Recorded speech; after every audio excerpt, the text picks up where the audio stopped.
On fait un petit topo, je fais le plus vite possible sur le PBTA.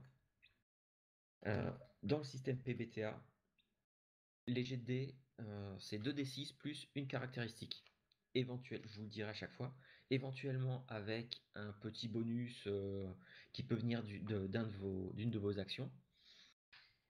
Si vous faites 6 ou moins sur votre jet de dés, c'est un échec. C'est moi qui décide comment vous vous cassez la figure. Éventuellement, si vous avez une bonne idée, vous pouvez me la soumettre, il n'y a pas de problème. Mais ça va voir que si vous faites un 6 moins, vous allez bien vous ramasser la tronche. Il va y avoir des conséquences. Il se peut aussi que je vous dise que vous avez réussi votre action. Dans auquel cas, en fait, je me garde de côté la possibilité de vous mettre des bâtons dans les roues un petit peu plus tard dans la partie. Si vous faites 7, 8, 9, c'est une réussite mitigée. Vous réussissez votre action de justesse, ça vous coûte quelque chose, c'est peut-être pas aussi efficace que ce que vous vouliez, ça va peut-être durer, ça va peut-être être plus difficile, ça va durer moins longtemps, voilà. Je vous l'annoncerai quand il y aura une conséquence. En règle générale, dans les moves de base qui sont sur Roll20, c'est marqué à chaque fois quand vous regardez dans les moves de base et que vous regardez un peu le descriptif, ils vous disent pour 6 mois ce qui se passe, pour 7, 9, 7 8, 9, pour 10 plus. 10 plus, c'est une réussite totale. Alors sur le 7-9, réussite mitigée, c'est le MJ et le joueur qui décident ensemble de ce qui se passe. Sur un 10 plus, c'est le joueur qui me décrit comment il a réussi magnifiquement son action. Et sur l'échec, c'est le MJ qui propose quelque chose. Si vous avez un truc à proposer, vous le proposez aussi. Et aussi, petite particularité de ce type de jeu en PBTA, c'est que en PBTA, c'est l'un des rares jeux où quand vous ne gagnez des points d'expérience que quand vous plantez. Et chaque fois que vous faites un 6-, vous gagnez un point d'expérience. Parce qu'on part du principe qu'on apprend de ses erreurs. Donc, en plus, le jeu PBTA, c'est vraiment le type de jeu où c'est ce qu'ils appellent le play to lose. En gros, c'est aussi intéressant de rater ses GD parce que ça vous permet de gagner des points d'expérience, mais ça amène aussi des rebondissements à l'histoire. Donc si vous faites des 6-, ce n'est pas catastrophique, ça va amener des trucs. Votre personnage va peut-être en prendre dans la trogne, mais c'est à moi aussi de m'arranger pour que ça amène des péripéties, des rebondissements, des trucs, voilà. Autre petit détail, vous verrez ça si on fait un combat. Les moves de combat vous expliquent aussi comment ça fonctionne. Si vous prenez des dégâts, parfois il y a des moves, ils vous disent bah, choisissez une option et vous avez une liste d'options en dessous. Euh, c'est sur Roll20, c'est suffisamment détaillé, vous aurez tout ça. Et dernière chose, comme je disais tout à l'heure, les points de vie n'augmenteront plus. Même que vous soyez niveau 1, niveau 10, vous aurez toujours plus ou moins le même nombre de points de vie. Vos dégâts qui sont affichés sur votre feuille de perso, ça indique c'est pas lié à votre arme. Ça indique juste votre dangerosité avec n'importe quelle arme.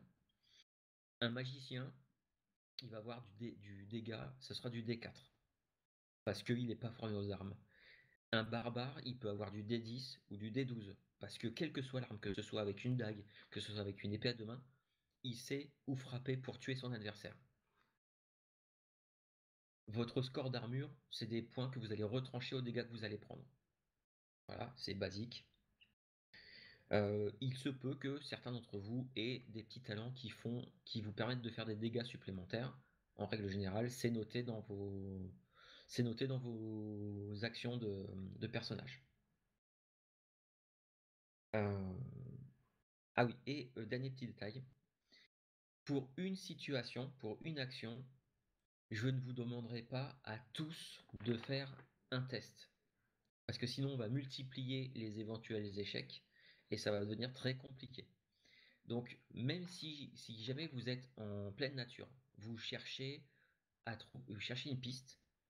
Il y en a le meilleur pisteur d'entre vous, donc ce sera très certainement le perso d'Ardecan, vu qu'il est éclaireur, c'est lui qui fera le jet de dés. Par contre, certains d'entre vous pourront l'aider et lui octroyer un bonus de +1.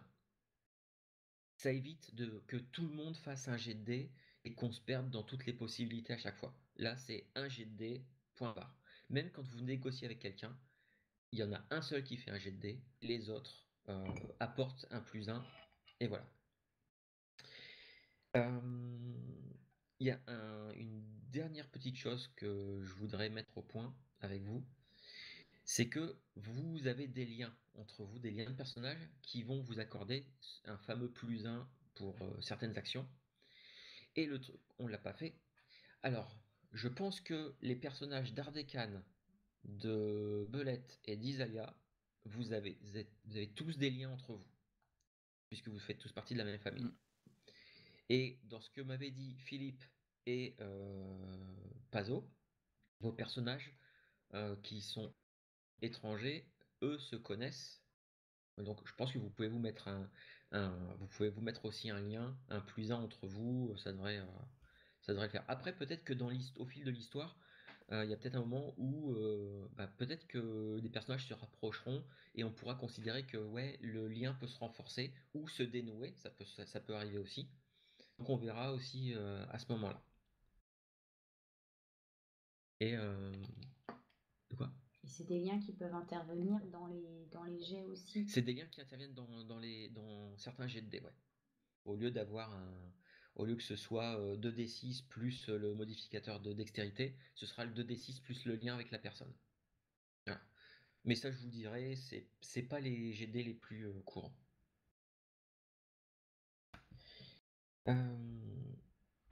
Ok, est-ce que vous avez des questions avant qu'on commence? Ou c'est bon pour tout le monde? C'est bon pour moi. C'est bon pour moi. Ok pour moi. J'ai presque aussitôt oublié, mais je pense que tu nous feras les rappels quand il faudra. Oui, t'inquiète. Savoir que moi, alors, moi en tant qu'MJ, je ne lance jamais de dés. D'accord. Voilà, ça c'est donc vous pouvez me poser des questions. Je serai pas en train de lancer des dés pour savoir. Le seul dé que je peux lancer, c'est le dé du destin. C'est si jamais à un moment donné vous voulez savoir un truc et que j'ai pas vraiment d'idée, ou c'est des trucs avec ou une question avec une réponse ouverte, oui ou non, je lancerai un dé, un D6. Plus ça approche de 6, plus c'est oui, plus ça approche de 1, plus c'est non. Et on verra un peu, on utilisera ça, on interprétera ça. Ok. Alors, pour éventuellement ceux qui nous écouteraient par la suite sur YouTube, je précise qu'on joue à Dungeon World, donc du PBTA, et on va jouer aussi à Ironsworn. Ironsworn qui est un jeu particulier avec un petit système qui est presque du PBTA, mais que je trouve pour faire un groupe comme ça, je trouve pas ça super pratique. Et puis il y a trop de moves au final.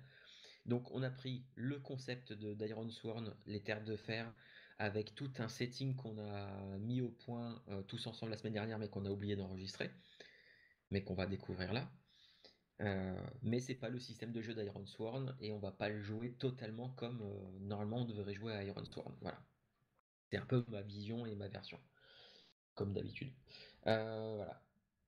Donc maintenant que ça c'est dit, on va pouvoir se lancer. Et avant qu'on présente Alors on va présenter les personnages au fur et à mesure. Et, ben en fait, on va retourner au moment où, il y a ça 15 ans, lorsque une armée venue des fins fonds du continent a déferlé sur la plupart des pays, principautés, royaumes et autres du continent, et ils ont déferlé dessus en massacrant tout le monde, en réduisant la population en esclavage, en s'accaparant tout.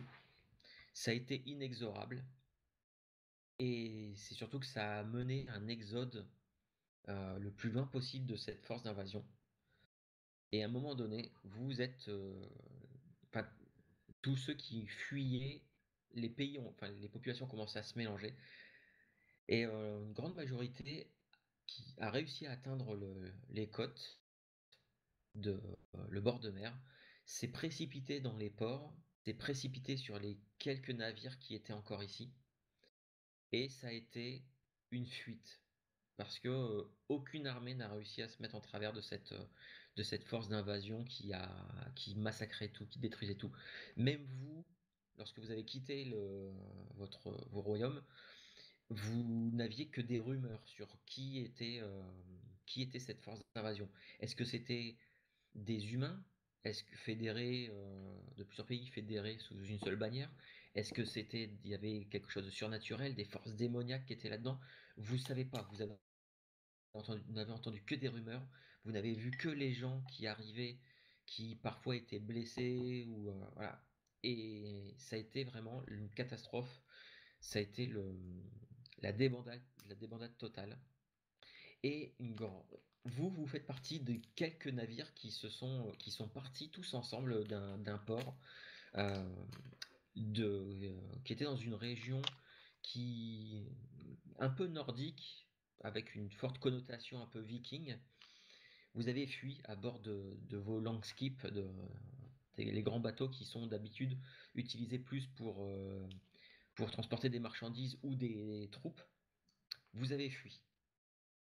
Vous avez fui. Avec vous, il y avait des gens de votre pays, mais il y avait aussi des étrangers, des gens que, en temps ordinaire, vous ne côtoyez que pour des échanges commerciaux, voire même des gens de pays un peu ennemis ou en tout cas avec qui vous n'aviez pas de bons contacts. Mais voilà, vous avez tous été réunis dans cette fuite éperdue, fuite en avant vers, on ne sait pas trop où, parce que vous saviez que l'armée d'invasion était à peine quelques jours derrière. Vous en avez profité. Il restait que quelques navires. Vous êtes partis. Et dans ce petit flashback, vous êtes à presque tous sur un navire au milieu d'une tempête.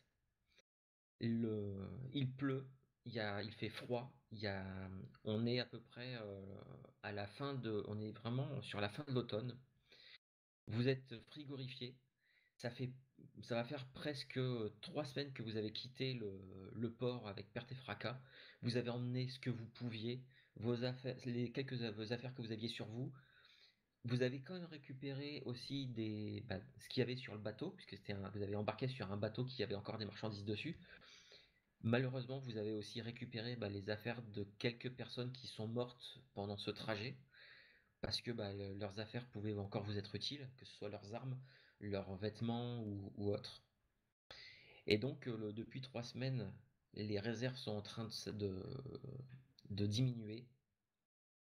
Et là, depuis 2 jours que vous êtes en pleine tempête, trempé jusqu'aux os, frigorifié, il y a quelques minutes, un des hommes qui essaye de maintenir la barre du navire où vous vous trouvez tous euh, a fait de grands signes. Alors avec le vent, vous n'avez pas bien compris, a fait de grands signes, vous a montré devant et vous avez vu émerger de l'eau des blocs rocheux, des îlots. Et, les vagues, en fait, les vagues immenses sont en train vous ont poussé sur ces blocs de roches qui dépassaient de la mer. Et j'aimerais juste savoir un peu parce que certains d'entre vous sont assez jeunes à ce moment-là. Donc juste un peu en une ou deux phrases, me dire un peu dans quelles conditions vous êtes à ce moment-là sur ce navire ballotté par les flots, par la tempête, euh, et dans quel état d'esprit vous êtes un peu à ce moment-là. Euh, on va peut-être commencer commencer dans l'ordre. Hervard, toi tu es jeune, hein, je crois, à ce moment-là. Oui, assez. J'ai un peu plus d'une dizaine d'années. Voilà. Et est-ce que tu peux, voilà, t'es où sur le bateau? Tu t'es dans tu te sens comment? Et est-ce que, je sais pas, est-ce que t'as des possessions avec toi, des trucs que t'as réussi à sauver du continent? Non, rien de particulier. On a juste pris de quoi se nourrir, quelques guenilles.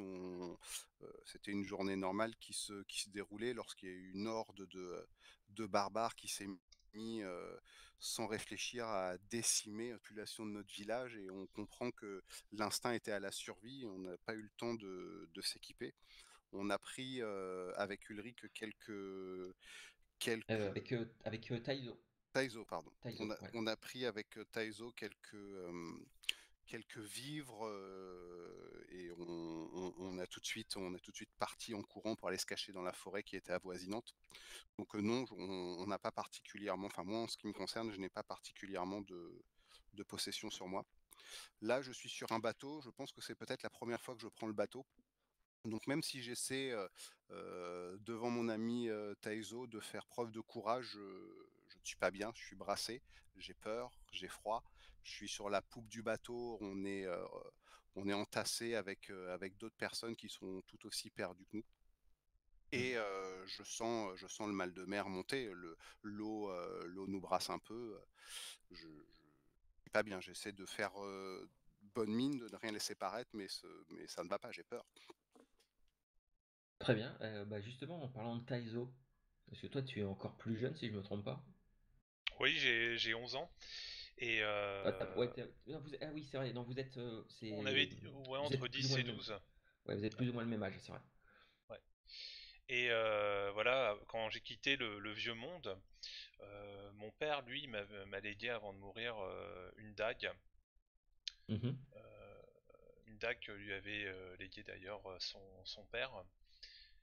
Et voilà, c'était, disons, son seul héritage qu'il m'a confié avant de quitter, voilà, avant que j'ai pu quitter avec Hervard, voilà, ce vieux continent, ce vieux monde, et quitter ainsi aussi mes origines. Et là, bah, on est à côté, hein, et on affronte, voilà, cette mer très agitée. On est chacun dans son, on essaye de supporter en effet ces secousses, cette tension qui est assez effrayante pour nous, quoi. Mm. C'est des nouvelles sensations et une expérience qu'on n'a jamais vécue auparavant. Et tout ça en un si laps de temps aussi réduit, on est assez, on est vraiment sous le choc là. D'accord. On va passer on va peut-être passer à Lidvor. Donc le Lidvor, toi. Bah, moi, je me trouve plutôt à l'avant du bateau. J'ai les mains sur mon ventre rond parce que depuis quelque temps, bah, l'enfant que je porte voilà, commence à se manifester. Ce n'est pas mon premier enfant, puisque j'en avais déjà plusieurs avant, dont un autre, mon fils Ulrich, qui est sur le bateau avec moi. Et en fait, ce sont les deux seuls survivants de tous les enfants que j'avais.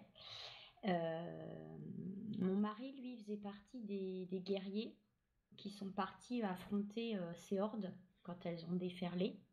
Donc il a été envoyé parmi les premiers. Et donc moi, bah, avec les guerrières du clan, je suis restée pour défendre nos maisons, nos terres et nos enfants. Et c'est un matin brumeux qu'on a vu l'un de nos guerriers revenir avec une balafre au milieu du torse. Il est revenu seul et il nous a raconté assez difficilement, enfin il nous a pas raconté d'ailleurs, il nous a hurlé de partir et il nous a confié bah, les quelques biens, les armes de certains des guerriers qu'il a vu tomber à ses côtés. Et donc il m'a remis bah, l'épée de mon mari.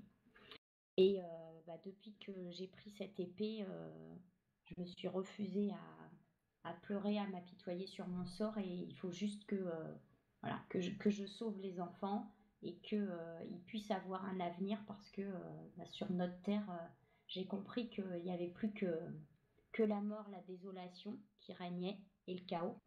Et donc, on a fait partie, oui, de tous ces gens qui ont fui. Et donc, je parle très très peu de ce qui s'est passé avant. J'ai le regard tourné vers l'horizon et je scrute à m'en faire mal aux yeux, parce que la mer est agitée, il y a parfois énormément de lumière ou de soleil, ou au contraire de brume, et on ne voit pas grand-chose. Mais voilà, j'attends qu'une seule chose, c'est la terre, qu'on puisse descendre, et enfin voilà, pouvoir se nourrir correctement, boire, et j'espère voilà, pouvoir faire naître mon enfant qui grandit quelque part, et pas là, au milieu de nulle part. Très bien. Et en parlant justement de ton dernier, le dernier de tes enfants pour l'instant, le petit Ulrich. Ulrich, il a 5 ans.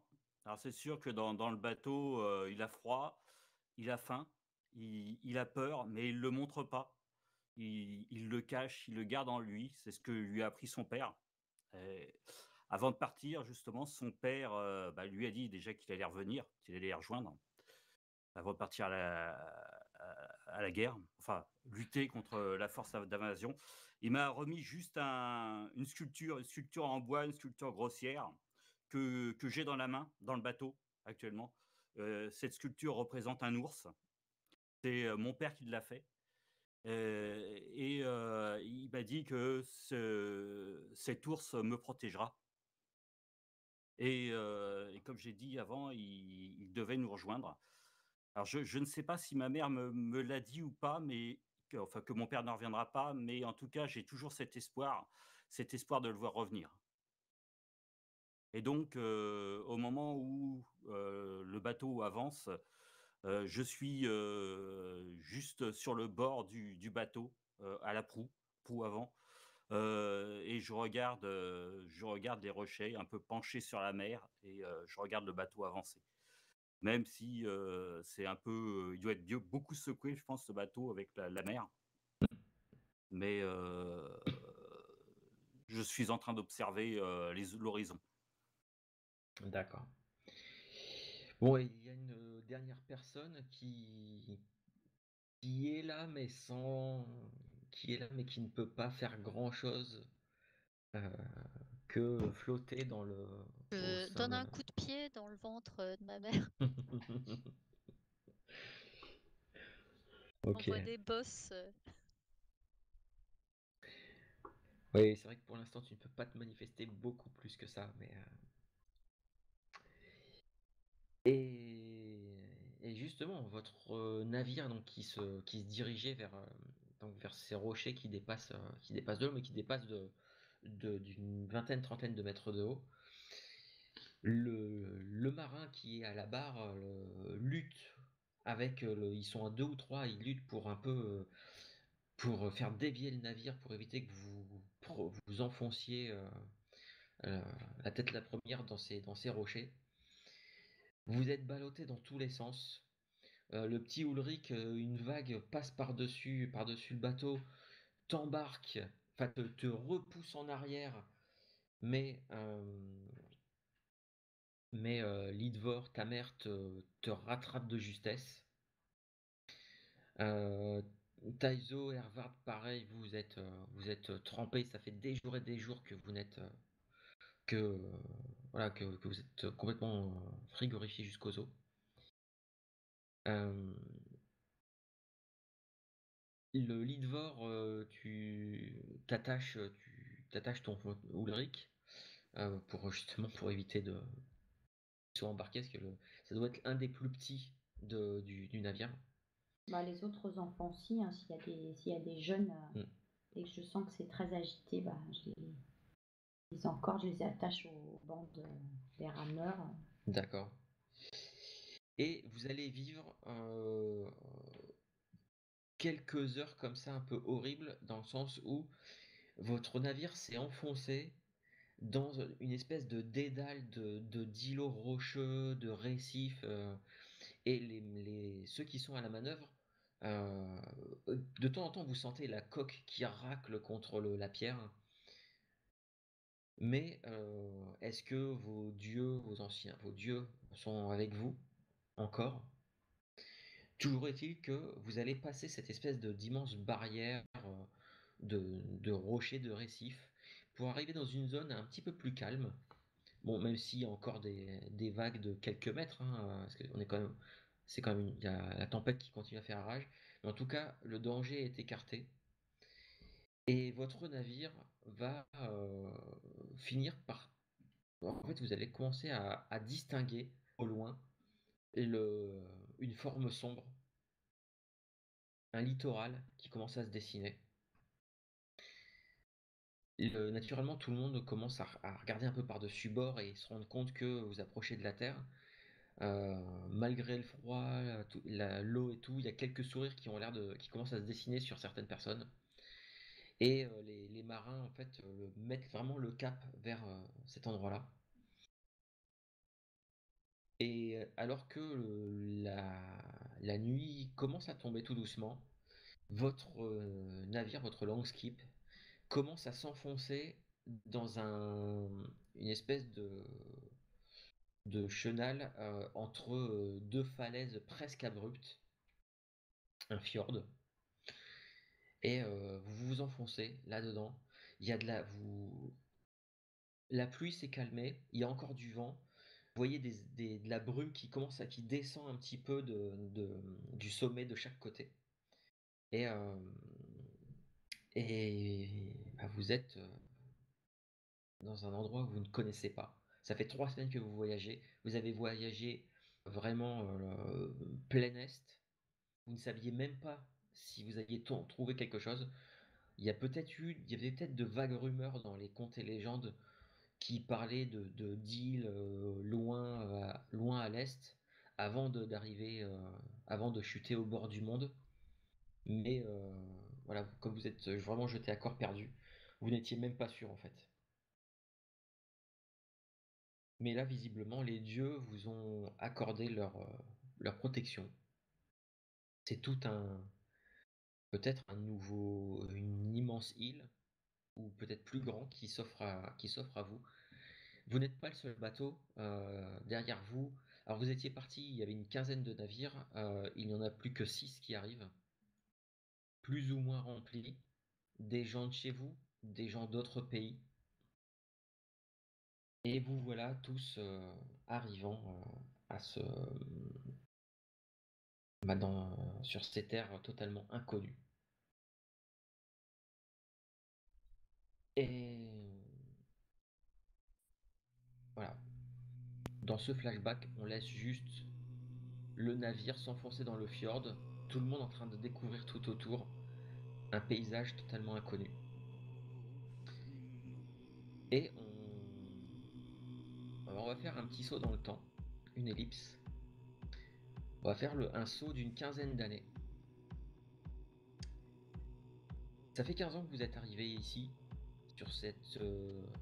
Alors vous pensiez que c'était une île au début, mais vous vous êtes rendu compte que c'était peut-être un continent.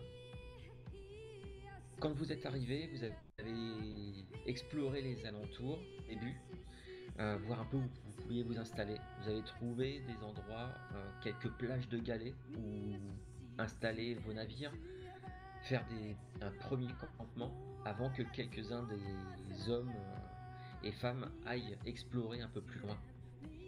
Et au fil de ces années, votre communauté s'est vraiment installée dans la région. Vous avez un petit port d'attache, vous avez encore quelques navires, mais vous êtes enfoncé un petit peu plus loin, au-delà des fjords, jusqu'à la lisière d'une immense forêt assez sombre et très très dense.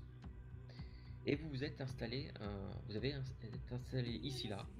Vous avez construit au début un campement qui s'est agrandi, qui est devenu un petit village avec quelques protections, des palissades de rondins puisque vous avez du bois à profusion. Vous êtes rendu compte qu'il y avait du gibier aussi, énormément. dans les environs. Et votre petite communauté s'est installée, a grandi. À l'heure actuelle, vous regroupez à peu près 300 personnes, 200, grosso modo 200 qui sont dans le village au bord de la forêt, et tout le reste qui est éparpillé entre le petit port, là où vous avez accosté pour la première fois, et les quelques fermes aux environs. Et ça a pris quelques années. Lidvor, toi, tu as accouché. Tu as réussi à aller à terme, et tu as accouché d'une petite fille que tu as appelée Frida. Frida. Petit détail aussi que j'ai oublié de préciser, lorsque vous êtes arrivé, la première fois que vous avez accosté, vous avez découvert, c'est ça qui a un peu attiré votre attention et qui a fait que vous avez accosté là-bas, c'est que vous avez découvert une espèce de pierre, enfin c'est ce que vous croyez au début, une espèce de monolithe qui était debout, érigé sur la plage. Quand vous en êtes approché, vous vous êtes rendu compte que c'était pas de la pierre, mais c'était du fer. Mais un fer un peu étrange, dans le sens où, suivant l'angle sur lequel on le regarde, il y a des reflets légèrement bleutés. Il y a aussi vous avez vu aussi de très vieux symboles que vous ne comprenez pas, gravés, mais alors le métal qui ne se rouille pas. Et vous avez vu qu'il y a des symboles par moment écrits dessus. Vous avez même distingué des espèces de semblants de visages gravés, sculptés dans ces monolithes. Et rapidement, dans les mois qui ont suivi, vous vous êtes rendu compte que des monolithes comme ça, il y en avait un peu partout. Parfois, vous n'en trouvez pas à moins d'une journée de marche. Parfois, dans un rayon de quelques kilomètres, il y en a 5 ou 6. La plupart du temps, ils sont toujours debout. Vous n'en avez jamais vu de monolithe au sol. Je vais vous partager une petite image pour vous montrer à quoi ressemblent ces monolithes. Naturellement, j'ai fait n'importe quoi pour... Voilà. Je vous agrandis ça tout de suite. Donc parfois, il n'y en a qu'un. Parfois, ils sont par groupe, par plusieurs, 2, 3, parfois plus.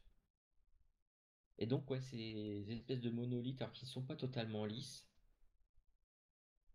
mais qui, voilà, vous n'avez pas compris.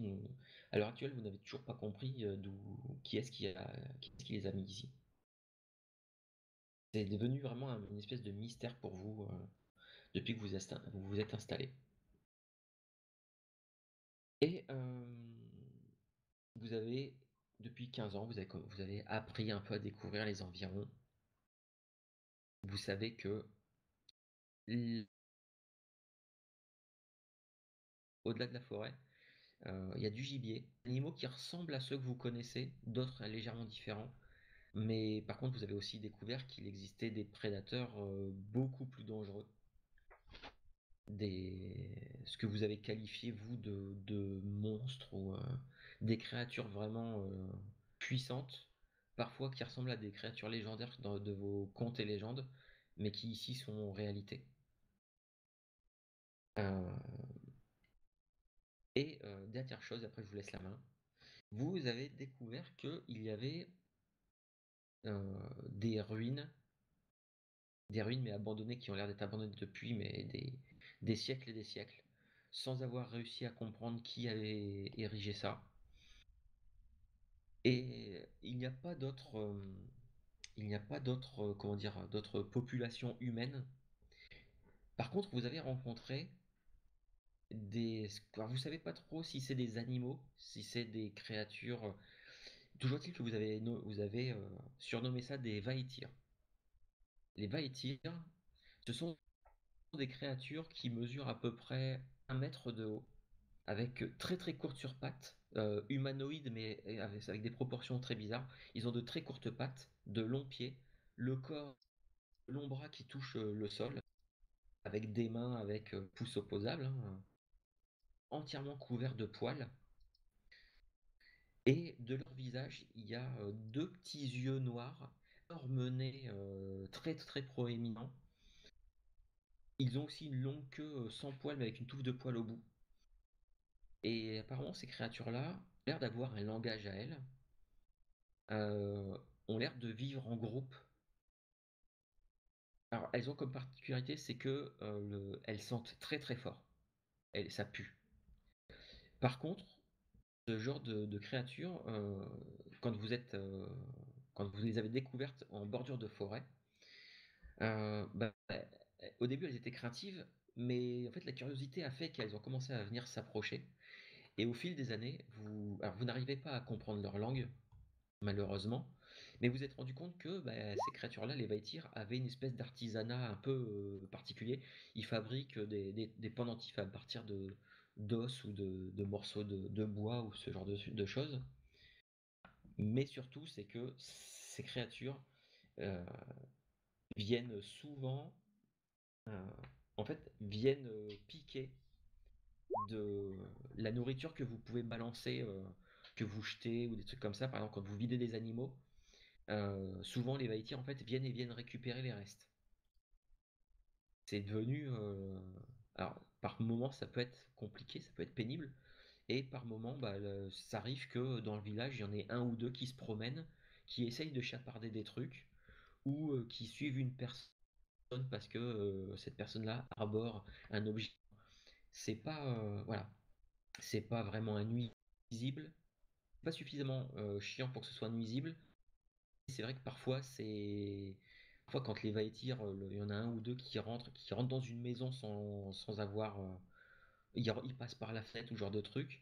Voilà, vous êtes obligé un peu de les chasser parce que c'est un petit peu ça fait peur, ça peut faire peur aux enfants, ce genre de truc. Et surtout les animaux, les quelques animaux que vous aviez ramenés et que vous avez pu domestiquer plus ou moins, vous êtes rendu compte qu'il y a des animaux en fait qui détestent leur odeur et qui ne supportent pas leur présence. Notamment les quelques chevaux que vous avez qui ont pu arriver, parce que vous n'êtes pas la seule vague il y a d'autres navires qui sont arrivés par la suite, des survivants aussi comme vous. Et il y a des chevaux qui ont été introduits mais il y en a vraiment, c'est très peu. Là, dans votre village, vous en avez deux. C'est tout le bout, quoi. Il y en avait pas plus. Donc voilà, il y a certains animaux qui ne supportent pas la présence des Vaetirs. Et les Vaetirs vivent dans la forêt. Et apparemment, ils auraient des lieux un petit peu sacrés. Voilà. Donc voilà pour la... J'ai posé un peu le contexte. Et, je vais vous demander à chacun, et on va commencer par Frida, puisque pour l'instant elle n'a pas beaucoup parlé. Frida, est-ce que tu peux nous présenter un peu ton personnage et la décrire et nous dire un peu ce qu'elle fait dans la vie? Oui, Frida, c'est une jeune fille de 15 ans, assez insouciante. Elle est blonde, elle fait dans les 1,70 m. Elle est plutôt musclée. Et ouais, elle aime bien. Elle aime bien se laisser vivre, mais tout en étant quand même toujours active, hein, physiquement. Et avec son ami Odd, qui passe je veux dire, c'est son meilleur ami. Ils sont tout le temps en train de se défier de qui va grimper le plus haut dans un arbre, qui va courir le plus vite, qui va boire le plus de bière parfois, qui va lancer la hache le plus au centre de la cible, qui va abattre le plus vite un arbre. Plein de défis comme ça qui font qu'elle est très vive, très, très forte. Et ils sont toujours en train de chercher des raisons de provoquer l'autre. D'accord. Et juste pour préciser, donc Frida, Le playbook, c'est le playbook de Barbare. Voilà, aussi pour vu qu'on est sur Dungeon World avec les playbooks, c'est aussi pour préciser un petit peu que les gens se fassent une idée. Donc Frida est sur la. Voilà. Donc elle porte pas très bien son prénom, hein, puisque Frida c'est la paix et c'est une barbare. Voilà. Bah, on va passer à son grand frère Ulrich. Alors moi, Ulrich, bah, j'ai grandi dans ce village. J'ai vu ma soeur arriver. Elle gueulait beaucoup quand elle est née. Et quand elle a grandi, elle a commencé à me tirer les cheveux, à chahuter avec moi. Au début, j'arrivais à me défendre face à elle. Et puis, non, elle est vraiment costaud. Elle est vraiment costaud. Elle a fini par avoir le dessus. Donc, je me suis mis un peu à l'écart. Et ce que j'ai rencontré dans le village, c'est une une trappeuse, je ne sais pas comment on dit. C'est Ragna. Ragna, c'est un peu la vieille folle, mais la vieille folle du coin. Mais c'est un excellent trappeur. Elle rapporte beaucoup de gibier. Et c'est elle qui m'a appris donc à repérer les traces d'animaux dans la forêt, à chasser aussi, à repérer les signes de la nature. Alors elle est arrivée en même temps que nous, donc elle a appris sur le tas comment vivaient les animaux du coin. Elle a pu m'enseigner, en tout cas, ce qu'elle avait réussi à déterminer comportement des animaux du coin. D'accord. Et elle me traite toujours d'imbécile parce que apparemment je ne suis pas un assez bon chasseur pour elle. Et alors je sais pas si elle plaisante, si elle plaisante pas, elle est toujours très sérieuse. Elle a jamais sorti une blague. En tout cas, si elle en a sorti une, c'est une pince sans rire. Et moi, j'essaye quand même de l'impressionner, d'être le meilleur. Donc, j'essaye de donner le meilleur de moi-même ce qui concerne la chasse et puis la découverte d'autres lieux, parce que j'explore aussi l'île à mes temps perdus. D'ailleurs, à ce sujet, j'ai perdu beaucoup de flèches. Et il y a le forgeron du village. Lui, il m'a à l'œil. C'est Dreng. Il est assez bourru, assez méfiant vis-à-vis de moi parce que j'ai l'habitude de lui piquer quelques flèches. Et puis, voilà. En tout cas, ce qui concerne Ulrich, je reste très attaché à ma mère. Je l'écoute, même si maintenant j'ai 20 ans, j'ai réussi à bâtir une cabane. D'accord. Un peu à l'écart du village. Voilà. Donc petite cabane où je peux préparer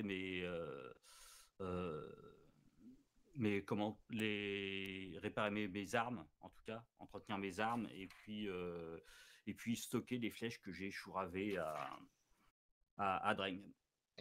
Ok, bon en plus tu sais, voilà, quand tu chasses, tu sais travailler un peu le cuir, tanner les peaux et tout ça pour faire un peu de troc, ça.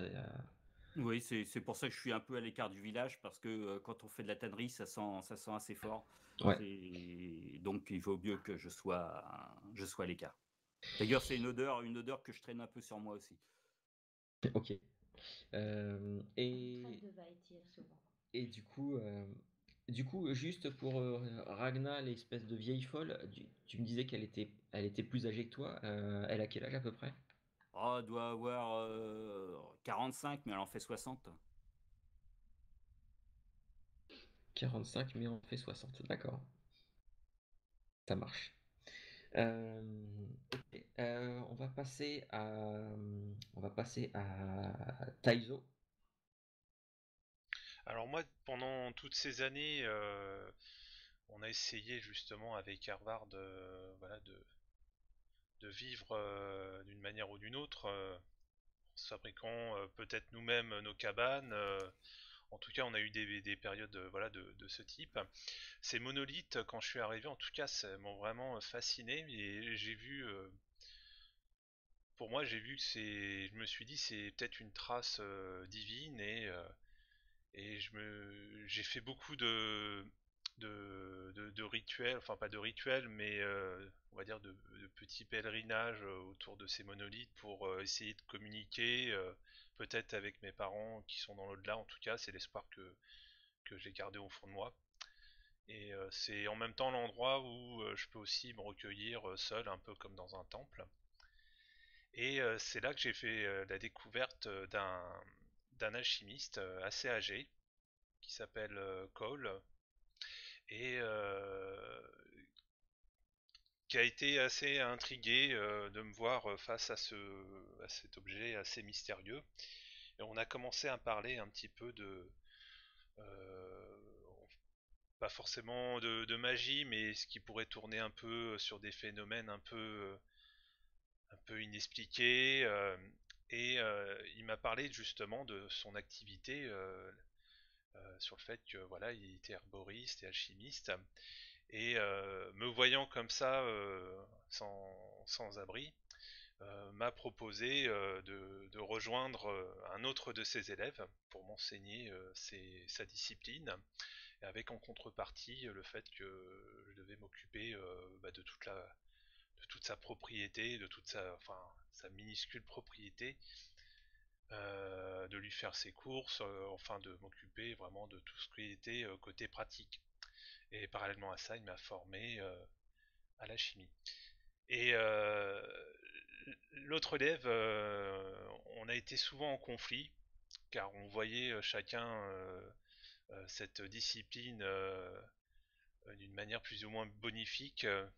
Moi, je voyais plutôt le côté pragmatique avec cette discipline sur le fait que j'avais tendance à vouloir aller un petit peu plus loin dans la pratique, à créer peut-être des potions en rapport avec des armes, des petits explosifs. Voilà, j'étais un petit peu, d'ailleurs je le suis toujours, un petit peu inconscient, toujours à essayer de prendre des risques. Alors que lui, cet autre élève qui s'appelle Ibo, voilà, voulait vraiment, c'était plutôt le côté à créer des potions, mais pour que ça soit une destination plutôt bonifique. Et donc les années sont passées. Du coup, avec Harvard, on s'est plus ou moins éloigné. Et en tout cas, voilà, moi j'ai vécu avec l'alchimiste et voilà, j'ai partagé avec Ibo sa formation. D'accord, ok. Et bah du coup, on va passer à Harvard, qu'on parlait de toi à l'instant. Les premiers temps, une fois arrivé sur l'île, ont été particulièrement éprouvantes et les années qui ont suivi, au moins les 5 années qui ont suivi, nous avons été extrêmement solidaires avec Teizo. Nous avons passé tout notre temps ensemble.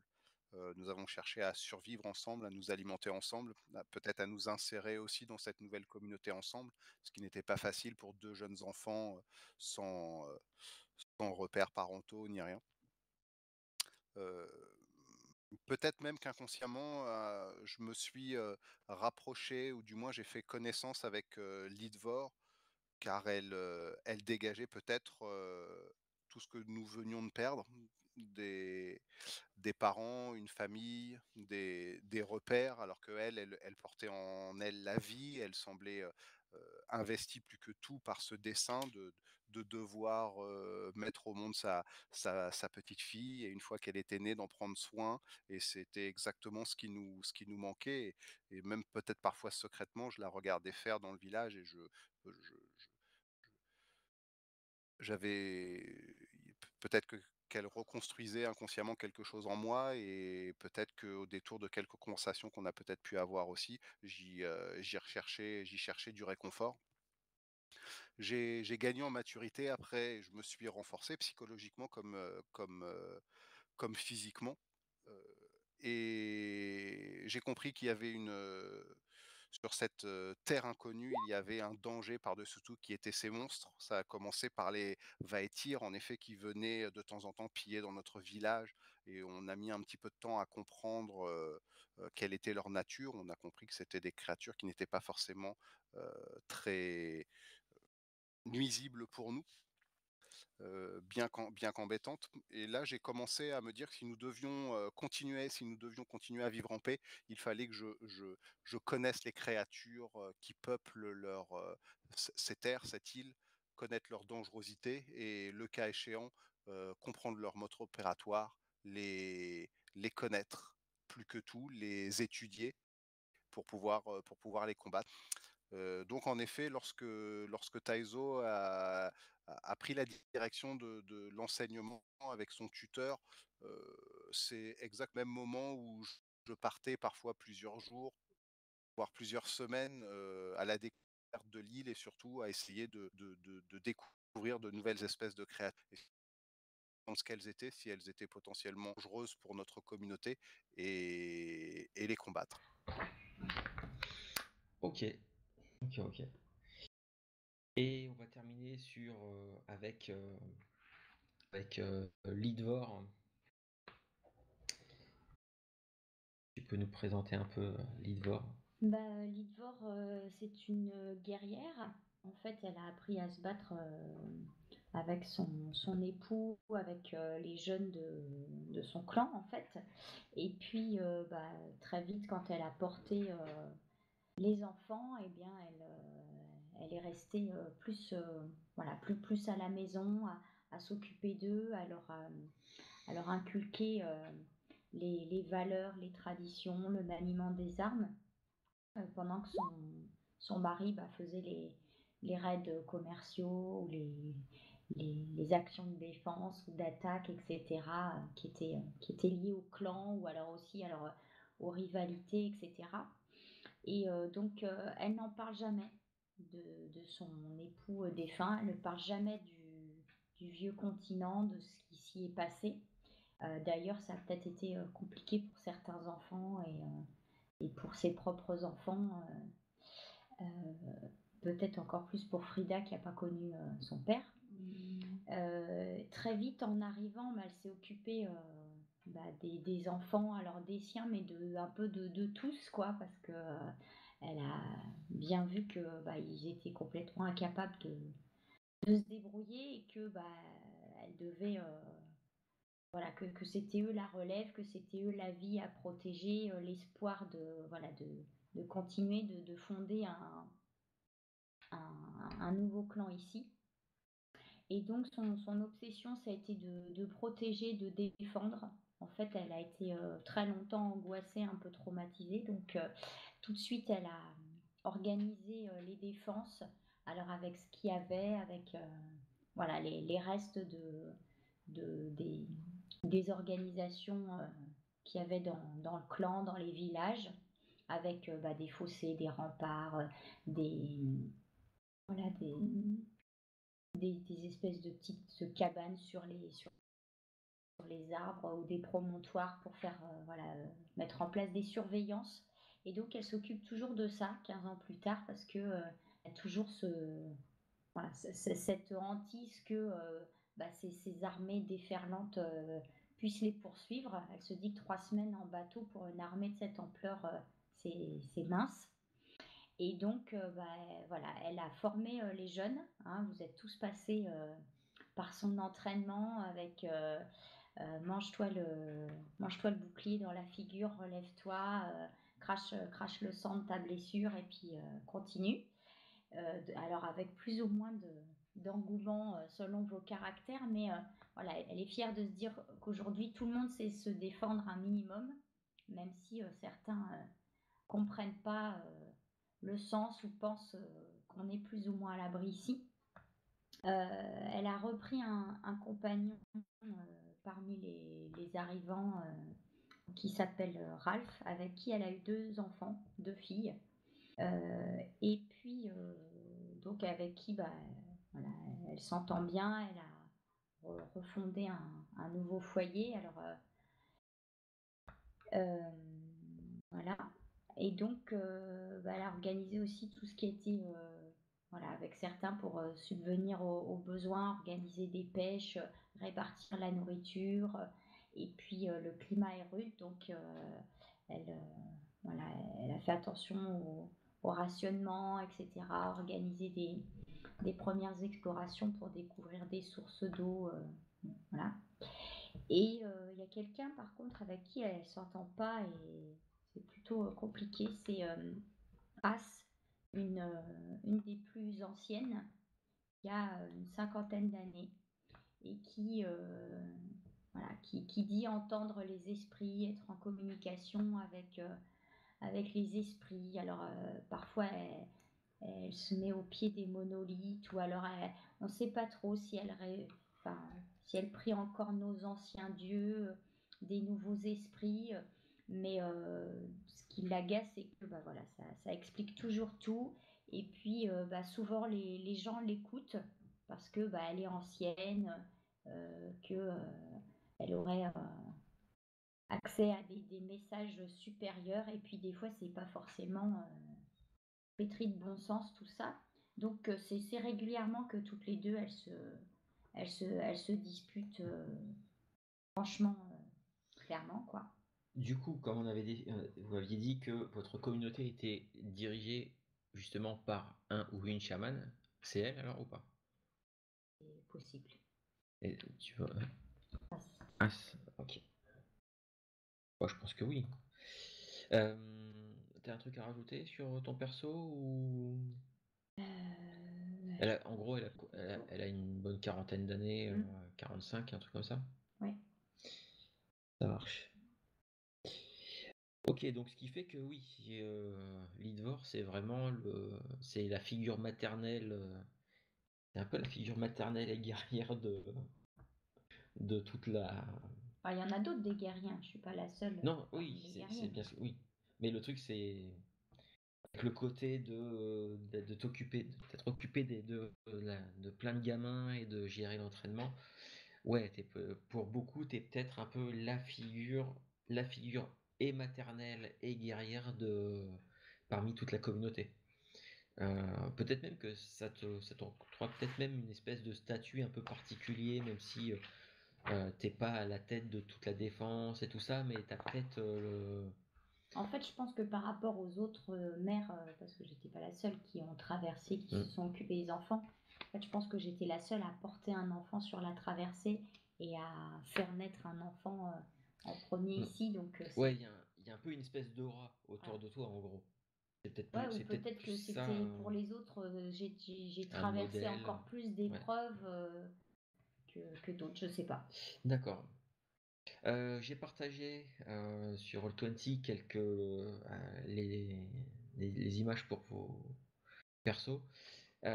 Du coup, on voit, c'est indéniable, personne ne peut se tromper, personne ne peut, c'est impossible de ne pas voir que Frida est bel et bien la fille de Lidvor. Non seulement elles se ressemblent, elles ont les mêmes coiffures. Même si Lidvor est plus. Toi, tu es en Côte de Maille, je crois, et tu arbores une magnifique l'épée de ton mari, enfin de ton ancien mari, une magnifique épée ouvragée. Frida, elle est moins armurée, peut-être, mais en tout cas, c'est. Et toi, peut-être que dans tes cheveux, on commence à y voir des cheveux gris, alors que Frida est bien blonde. Mais en tout cas, c'est indéniable, on peut pas se tromper. C'est bien ta fille. Voilà, c'est. Et, et donc voilà, il y a juste Hervard, parce que tu m'as filé une illustration où tu es en armure, avec une grosse armure et t'as un truc devant le visage. Hervard, il ressemble à quoi? Harvard, c'est quelqu'un de plutôt musculeux et qui, dans ce trait psychologique, alterne beaucoup entre un homme extrêmement sûr de lui et l'enfant qui est encore là aussi, qui doute de tout, qui est parfois en proie à la peur. Il a un regard plutôt vif, les cheveux courts, blonds, et il est en effet il est habillé de manière non assortie. Il cherche plus l'efficacité, soit pour pouvoir se dissimuler ou se fondre dans son environnement, ou alors pour se protéger. Ce qui fait que je pense que ton armure, parce que pour les autres, votre peuple était plus sur la côte de mailles. Du coup, l'espèce d'armure que tu portes qui te sert surtout à te protéger face aux différentes créatures que tu pourrais rencontrer, c'est certaine. Bon, elle est pas, elle est pas parfaite.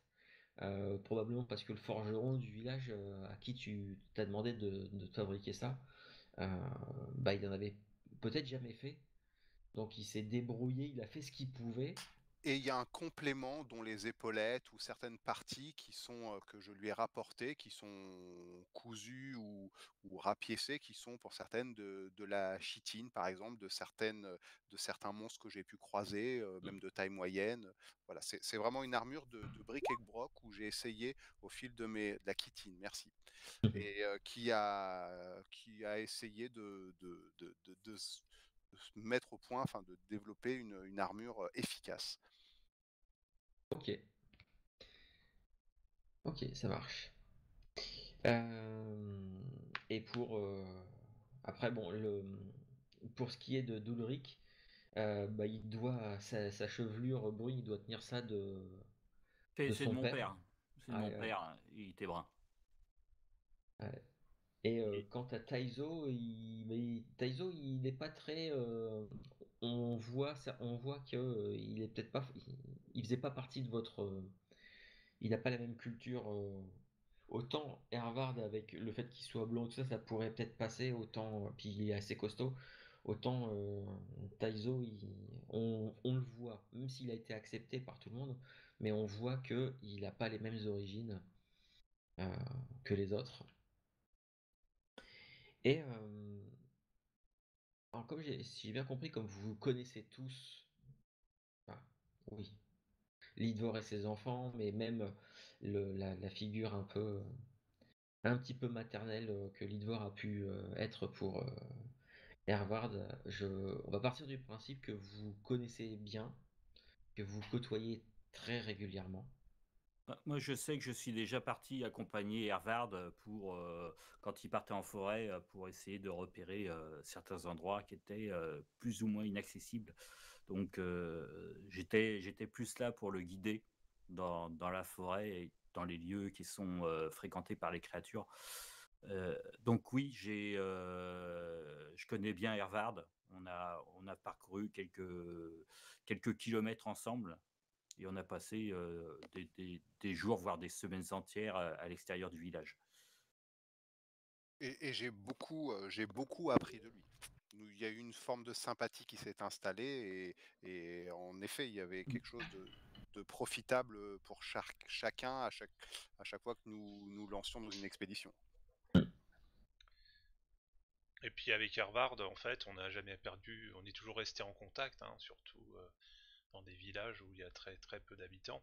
Et moi, en fait, par mes objectifs, voilà, d'acquérir, d'obtenir de différentes plantes, voire qui sont assez rares. Voilà, j'ai participé occasionnellement à vos expéditions pour voilà pour parcourir pendant plusieurs jours l'objectif de retrouver certaines plantes assez atypiques. Et surtout quand on était gamin, Teizo, Hervard, c'était les plus âgés. Moi, j'étais un peu admiratif d'eux. Donc, quand ils faisaient des conneries, j'étais toujours pas loin. Et puis, on a noué une certaine sympathie, une certaine amitié tous les trois. Ta sœur, tu l'admirais pas, quoi. Ma sœur, elle me tirait les cheveux, elle me donnait des coups. Et elle braillait beaucoup. Justement, respect, quoi. Et elle braille. C'est Bah, tu peut-être fais peur à tout pour le ça monde. qu'elle me tape toujours, ma sœur. Elle avait le dessus sur moi, donc si je l'emmenais avec nous, ils auraient certainement ri de moi en voyant que tu avais le dessus physiquement sur moi. La question, c'est a-t-elle le dessus physiquement sur sa mère maintenant? Je sais pas, mais bon, je les aurais matés s'ils avaient ri. Mais c'est quand même ma petite sœur, mais ça serait plus elle qui me protégerait que moi qui pourrais la protéger. Et bah écoutez, je vais vous dire, on est en fin de journée. Vous êtes peut-être tous rassemblés pour X raisons dans la maison de l'un d'entre vous. Alors peut-être dans la maison de Lidvor ou Je voulais juste rajouter une petite chose. oui. Vis-à-vis de Taizo, à mes yeux, c'est mon frère, et lorsque nous ne sommes pas vus depuis plusieurs jours ou plusieurs semaines, et que je le revois, là, je me fends directement d'une accolade virile, et il m'arrive parfois de l'appeler mon frère. D'accord. Ok, donc très proche. Oui, très proche, et puis par nostalgie, on essaye de refaire éventuellement nos petits périples, essayer de se recréer des petites aventures, avec en parcourant des endroits un peu inconnus dans ces terres, sur ces terres sauvages. Et on est resté assez gamin, quoi, finalement, dans nos têtes. Et, donc comme je disais, vous êtes tous rassemblés. Alors je sais pas, ils sont chez toi, Lidvor? Pour quelle raison, j'en sais rien. Ouais, est-ce que c'était juste comme ça, histoire de... C'est peut-être l'occasion qui s'est présentée qui fait que vous êtes... C'était un repas. On fait régulièrement des repas tous ensemble.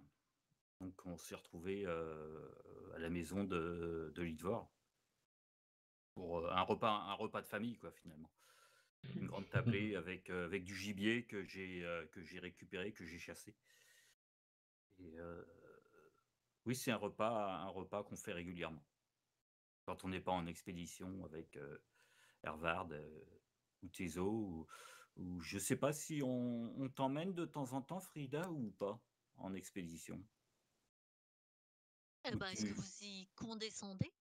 J'ai l'impression que vous me demandez, tu parles, on doit se croiser des fois, parce que des mois, si tu veux, on reste pas à vous attendre au village, hein, on fait nos trucs de notre côté, donc certainement que parfois on se croise. Après, si vous nous proposez de vous accompagner parce qu'il y a une raison, ben, certainement qu'on acceptera, parce qu'on n'est pas comme ça. Bien sûr, ta valeur, ta valeur est grande. À plusieurs reprises, nous t'avons proposé, avec l'accord de Lidvor, bien entendu, de t'accompagner dans nos périples, tout en promettant à Lidvor de prendre soin de toi et de tes, même si inconsciemment on savait qu'on avait nullement besoin. Ouais, Bon, ça j'ai m'a envie toujours de fait dire. lever les yeux au ciel, Ouais, il y a même d'ailleurs. des fois où vous m'avez pas demandé mon accord et c'est peut-être elle qui vous protège les niches, mais bon. Ou on te le demandait a posteriori. Voilà. C'est ça, et sachant qu'en général, l'autre m'accompagne, il aurait Non. vraiment fallu que vous demandiez spécifiquement qu'il ne vienne pas, avec une très bonne raison pour qu'il ne soit pas là lui aussi. Hmm. Je crois que parfois tu nous accompagnais, on te demandait pas, hein. Donc, ouais, Voilà. ouais. Par contre, je pense qu'à un moment donné, quand vous êtes revenu, j'en ai eu marre de réparer, de soigner vos blessures, voilà. Donc, je sais pas lequel aura pris la suite et à qui j'aurais transmis les rudiments pour quand vous partez plusieurs jours, parce que ça a dû m'apaiser ma conscience après.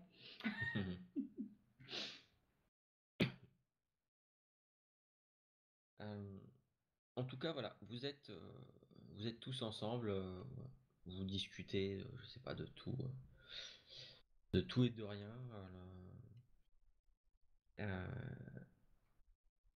Tiens, bah, je vais peut-être quel est Hervard? Je sais pas, est-ce que tu leur parles de la dernière créature que tu as découvert et que tu as tué récemment? En fait, nous sommes tous attablés dans la demeure de Lidvor, et les conversations assez usuelles s'installent, mais on sent que en effet, je suis sur ma chaise, je trépigne, j'acquiesce à ce qu'on me dit, mais je n'ai qu'une envie, c'est de parler de ma dernière expédition. durant laquelle j'ai suivi des traces que je n'avais pour l'heure jamais repérées, que je n'avais ni cartographiées, car je fais des dessins et j'appose quelques notes, même parfois je baptise toutes les créatures que je croise. Et en effet, dernièrement, j'ai croisé une créature qui semblait dont les traces de pattes étaient vraiment, très grosses, il y avait, 3 orteils, proéminents, dont dans la continuité, il y avait des griffes que j'estime à environ 4 ou 5 centimètres. Et vu la profondeur des traces, j'en ai déduit que c'était des créatures qui pouvaient peser, peut-être, plusieurs centaines de kilos. Et au loin, en effet, à un moment, j'ai vu, à l'orée d'un bois, une créature comme ça s'attaquer à une autre, créature de taille, plus modeste et qui l'a, enfin, la scène a été horrible. Elle l'a déchiquetée, elle l'a broyée, et elle en a fait son déjeuner en très peu de temps et cette créature avait la faculté de se déplacer extrêmement rapidement. Et donc, c'est, autour du repas, j'ai envie de parler de cette créature que je n'ai pas encore baptisée, heu, car elle me paraît à la fois redoutable, donc je suis à la fois un peu apeuré, mais aussi excité à l'idée d'avoir fait cette découverte. Hervard, t'as l'air excité, t'as l'air d'avoir envie de nous dire quelque chose. Ah, j'ai découvert les traces d'une créature, qui semble vraiment supplanter toutes les autres créatures que nous avons rencontrées. Elle était plus grosse, plus puissante, plus vive. C'est Elle vrai? était dotée de griffes énormes, de dents acérées. Et je l'ai vue s'attaquer à une créature pour en faire son repas. Ça a été d'une violence extrême. L'autre créature n'avait aucune chance de s'en sortir. Elle l'a rattrapé en courant à une vitesse incroyable. Elle l'a saisi avec ses longues griffes. Et là, sa bouche béante s'est abattue sur sa nuque et a arraché, et lui a quasiment arraché la tête avant de avant d'en faire son repas. C'était effrayant. J'ai vu ça un peu plus au nord, peut-être nord-est, à l'orée d'un bois. Et je pense qu'il faut que je vous en parle. Et c'est loin d'ici?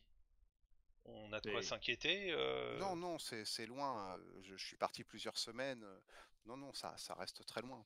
Mais néanmoins, il faut savoir que ces créatures existent et je pense que incessamment sous peu, je vais essayer de retourner voir et je, d'essayer de mieux les comprendre, davantage les observer.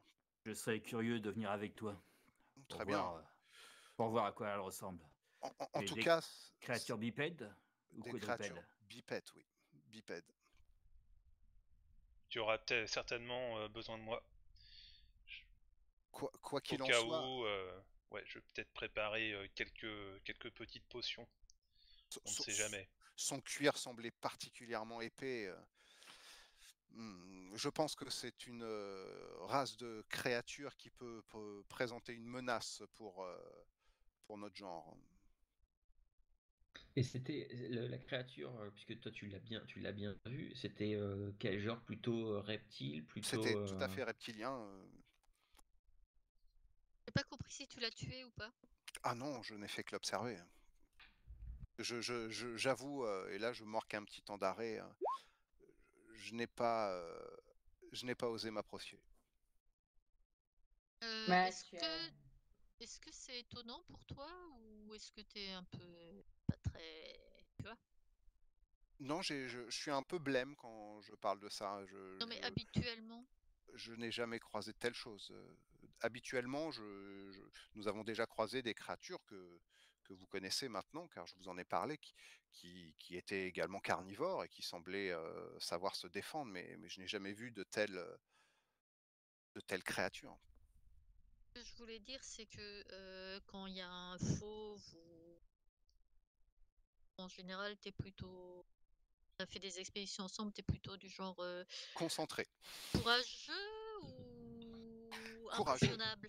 courageux, très courageux, mais concentré.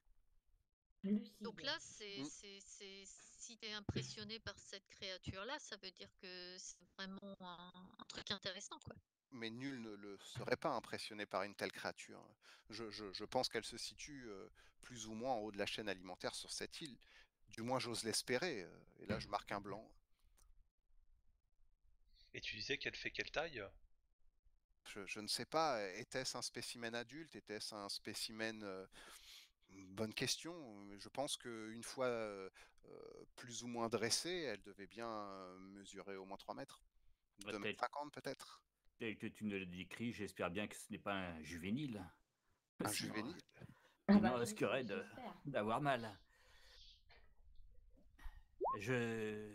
Tu dis que tu l'as vu dans des bois au nord-est. Tout à fait.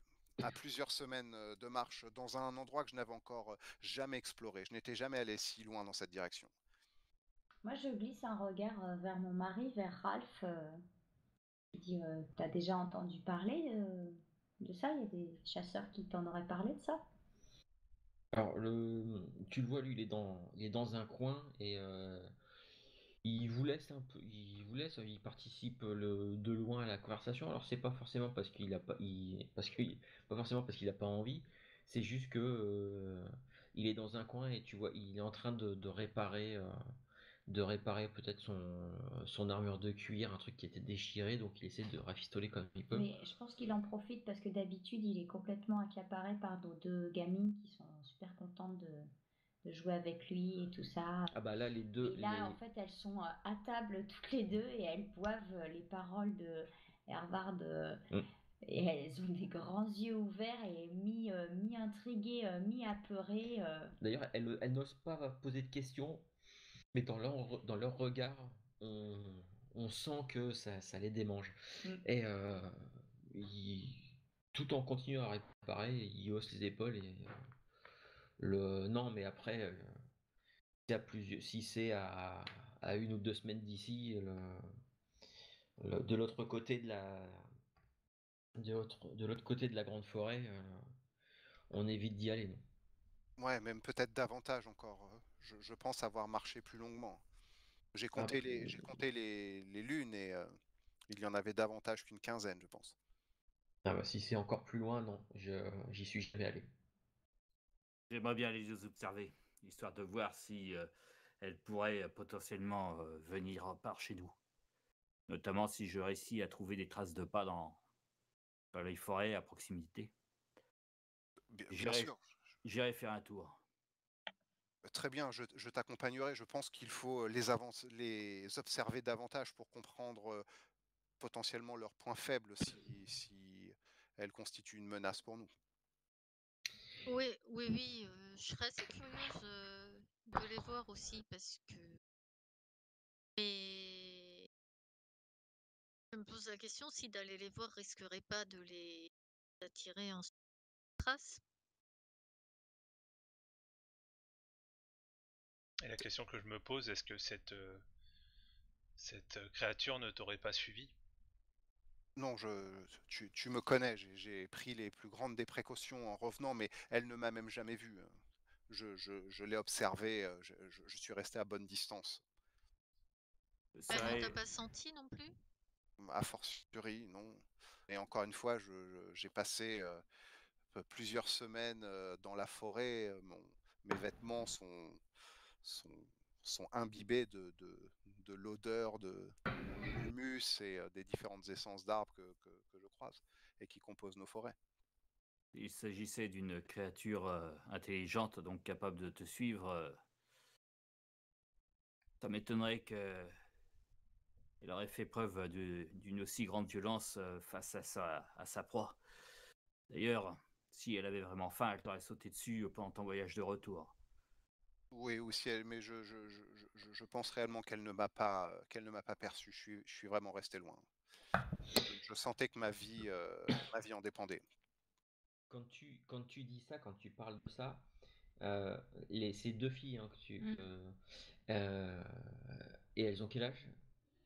Une dizaine d'années et l'autre peut-être 8 ans. Et en fait, les deux, quand elles entendent ça, quand elles entendent, Non, un peu moins, non. Oui, si. quand elles entendent, ouais, peut-être qu'elle l'a suivi et tout, euh, là, les deux gamines, en fait, jettent des regards un peu apeurés vers la porte. Et d'ailleurs, il y en a la plus petite qui se lève et qui vient s'asseoir à côté de Lidvor. Euh, Je les regarde, je leur fais un petit sourire malicieux, je fais mais vous avez jamais mangé du lézard? On en a mangé, c'est super bon. Vous allez voir, celui-là s'il s'approche, ça nous fera un gros barbecue pour tout le village et on va se régaler. ah bah oui, sauf Odd que le fou et moi, on va vous le découper en tranches, hein. Vous allez voir, ça sera trop bon. et t'es Je leur fais un clin d'œil. la plus âgée des deux qui a une dizaine d'années, donc tu disais, elle dit oui, bah peut-être que Odd le fou et toi, vous êtes peut-être forts, sauf que Hervard il dit qu'il a eu peur. Et Non, Hervard, je n'ai pas dit que j'avais eu peur. Je ne connais pas la peur. Mot d'ordre est de rester courageux. J'ai dit que je préférais l'observer pour mieux comprendre qui était cet ennemi. au moment où tu dis ça, il y a un choc contre la porte. Les deux gamines, les deux petites sursautent. Celle qui était assise à côté de Lidvor se précipite sur toi, Moi, j'ai sorti Ça- mon épée. s'accroche à toi. Et la deuxième, en fait, elle fait le tour de la table et elle s'est plus ou moins planquée derrière, Quoi, derrière. planquer? Non, mes filles ne se planquent pas. En tout cas, elle s'est mise à côté de Frida. Même ton mari, il a jeté un regard vers la porte, il pose ce qu'il était en train de faire.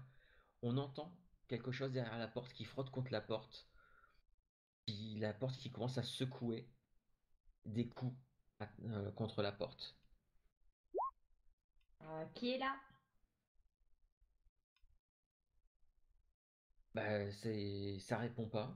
Moi, très naturellement, j'ai posé ma main sur le pommeau de mon épée. Ok.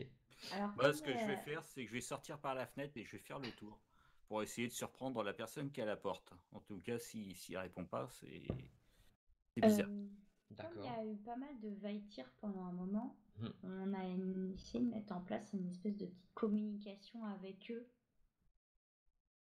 Ouais, alors ça s'est pas fait en un jour, hein, Non, c'était j'ai dit on a essayé. oui. Donc, il y a peut-être des loupés, mais juste pour que ils s'annoncent, tu vois, qu'ils disent bonjour, moi manger, moi soif, Alors peut-être avec des gestes ou avec des ouais, grognements. ils n'arrivent pas à parler. Alors, ils ont un Glou, langage, hein, ils ont un Glou, langage. Miam, voilà. Ils ont un langage à eux. Frida, oui, je viens de voir ce que tu as mis dans le chat. Donc, oui, tu as glissé le couteau dans la main. Alors, elle l'a pris délicatement. Et au début, en fait, comme si elle n'avait pas compris pourquoi tu lui avais donné ça. Et Moi, après, j'ai en fait, la hache dans la main aussi, donc Ouais, mais mes filles, on peut elles ont peut-être eu reprendre. un entraînement militaire, hein, comme tout le monde ici. Hein. oui, sauf que à 10 ans, quand quelqu'un te raconte qu'il a vu des trucs, des espèces de lézards carnivores qui mangent des trucs, et Mais à 10 ans, quand depuis que tu as 2 ans, on te dit en cas de danger, tu prends une arme et tu te défends. ok. En Alors, Ah, tout cas, moi j'ai ma hache dans la main, donc ouais, Là. et je lui donne en souriant le couteau de table. Il y a un petit écho que- chez quelqu'un. Enfin, souriant pas trop, hein, pas qu'elle le prenne à la blague, mais voilà. Ah, c'est bon. ça fait un petit écho chez Philippe. Du Ouais, coup, oui, il faut croire. du coup, elle a quand même pris le couteau et elle essaye de prendre, de garder, euh, de garder contenance. Toi, Ulrich, tu te glisses par la fenêtre pour contourner un petit peu. À la porte, ça continue à taper, à secouer, à taper contre la porte. Et, ben, je vais premier jet de dés. Premier jet de dés.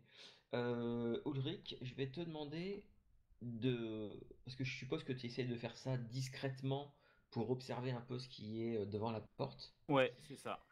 Et ben, je vais te demander un défier le danger avec ta dextérité. Et bah, si éventuellement tu as un bonus lié à une de tes actions, un de tes talents d'éclaireur, Je les ai pas sous les yeux, donc c'est à toi de voir si tu as un truc qui rentre, qui cadre dedans. Non, j'ai rien du tout qui pourrait cadrer dedans, Ok. parce que moi c'est plus du pistage et de la chasse. D'accord. Donc ça va être du défier le danger avec ta dextérité. Savoir que le principe, je te dis ce que tu veux faire, tu fais ton jet de dés, et suivant le résultat de ton jet de dés, on interprète et on raconte ce qui se passe. C'est pas comme dans certains jeux où on dit bah moi tiens je veux essayer de lui frapper à la tête, et après tu fais ton jet de dés. Non, là tu fais ton jet de dés d'abord et on interprète le jet de dés parce que c'est pas du basique réussi ou raté. Voilà. Comme c'est un peu nuancé, donc jet de dés et ensuite on interprète le jet. Et c'est un succès complet. Que tu as fait un 10. Bah écoute, à toi de. Explique-nous, raconte-nous comment tu réussis à t'approcher discrètement et à surprendre les trois silhouettes, petites silhouettes, euh, que tu penses être des. C'est certainement des Vaïtirs, qui sont à la porte en train d'essayer d'ouvrir la porte, tout simplement. Comment tu fais comme pour t'approcher discrètement et vas-y, et surtout ce que tu fais une fois que tu vois ça, quoi. Ce que je fais, moi, c'est que je sors par la fenêtre, donc la fenêtre qui est sur un des côtés de la maison. Mhm. Je longe le mur tout doucement et je tourne la tête dans l'angle du mur pour voir ce qu'il y a. Juste passer la tête, je vois les trois Vaïtirs et à ce moment-là, je sors brusquement en voyant que ce sont que des Vaïtirs. Puis, mais qu'est-ce que vous faites là? Partez, partez, partez! Pour l'instant, c'est pas encore l'heure du repas. Vous pourrez venir plus tard, quand il y aura des restes. Alors quand tu fais ça, les trois Vaïtirs qui étaient en train de tambouriner à la porte et d'essayer de l'ouvrir, quand tu fais ça, les trois sursautent. Ils se tournent vers toi, donc ces créatures toutes pleines de poils, on distingue à peine leur visage avec cet énorme nez proéminent qui dépasse, et il y a leurs queues qui battent derrière eux, et elles se mettent à émettre, les Vaitières, elles se mettent à émettre des espèces de grognements. En fait, tu comprends qu'elles essaient de te parler, de te dire un truc. Euh, Tu les as jamais vues agitées à ce point-là. Et très agitées, et d'habitude, même quand ils viennent réclamer, quémander à manger ou essayer de piquer un truc, euh, ils, ils sont pas énervés, excités comme ça. J'ai oublié de mettre une image des Vaetirs, mais je vous donnerai ça pour la prochaine fois. Vous pouvez sortir, ce sont des Vaïtirs. Par contre, ils ne se comportent pas comme ils le font d'habitude. Il y a quelque chose d'étrange. C'est-à-dire, qu'as-tu remarqué d'étrange? Viens voir par toi-même, tu verras bien. Je sors toujours la main sur le pommeau de mon épée et je le suis. Doucement, doucement, ne bougez pas, je voulais pas vous faire peur. Ah bah, les Vaetirs, tu... vous les voyez qui sont énervés. Énervés, voire peut-être même paniqués. Vous voulez nous montrer quelque chose? Je ne sais jamais comment m'exprimer avec elle.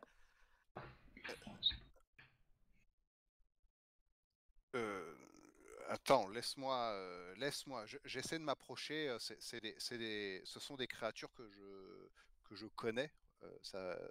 On a toujours partagé notre espace et notre temps avec ces créatures. On les connaît très bien. Je m'approche. Je prends une toute petite poignée d'une nourriture que ces créatures apprécient particulièrement. D'accord. J'en mets un petit peu dans ma main, je le tends vers l'un d'eux, même si je les sens énervés, craintifs, pendant que je fais cette action, je les observe. C'est de voir à quel point Ok.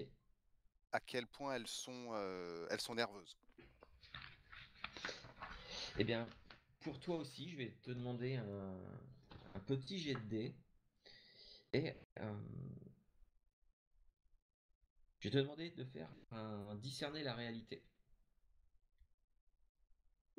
Ce qui se fait avec la sagesse.